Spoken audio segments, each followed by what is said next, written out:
What's good, folks? Today I wanted to talk about observing your thoughts, so becoming aware of your thought patterns, your patterns of thinking. Now, this is brought about because your boys recently started meditating. So I'm a newbie to this. This is like my first weekend.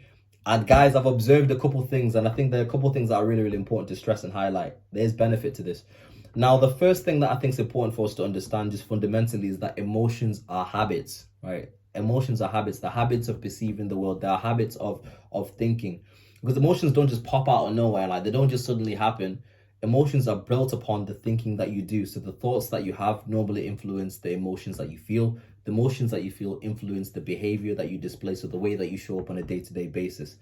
Now, when you think about like the emotions a person experiences, we don't actually experience that many emotions. Like the average person will experience anywhere between 6 and 12 emotions a day. Now, when you think about that, that's not a lot. Considering that the hundreds of different emotions a person could experience, to only be experiencing 6 to 12 kind of tells that, you know what, you're kind of locked into a habit here.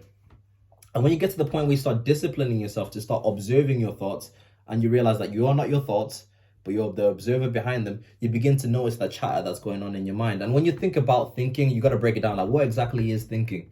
So all thinking really is just the process of you asking yourself a question and answering it. It's just an internal dialogue, right?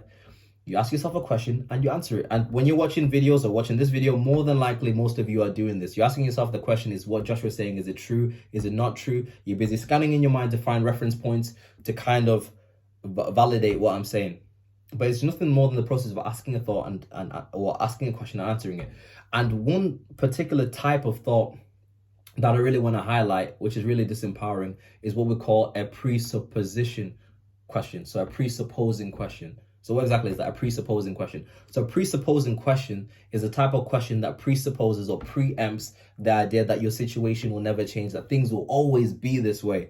And when you become aware of your thoughts, you notice you probably have a lot of these type of thinking things will always be this way. So let's say you mess up, or something goes wrong in your life, or you fail in a particular area. That internal chat will begin. You start thinking, you know what, I always screw up. You know, I'll never be successful. I'll always be in this way. I'm ugly. I'll never find love. Right? You start creating all these stories, all these ideas in your mind from your thinking, and then you begin to believe them, and then it drags you down that deep pit of emotion. And before you know it, you're in a place of learned helplessness, where you feel like you can't help yourself and things will always be this way.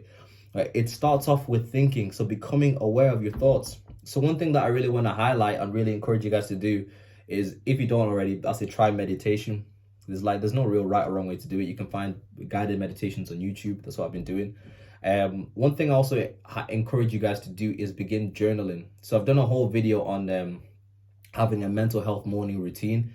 Journaling will help you as well. You become aware of the thinking that's going on in your mind. And what you'll notice is that when you build that habit of beginning to observe your thoughts, to take a step back, your reaction time kind of delays. You have that moment where you can see the thought, and then you're in a position where you can choose. So you just let it pass by.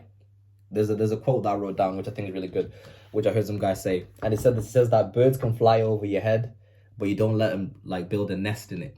So that's what thoughts are. You let them fly over your head, see them, whoo, and then they go away, but you don't allow yourself to start identifying with them. You don't allow them to control you. So you want to become aware of that. And that's particularly the idea for today. So you guys stay good, stay blessed. I'm out.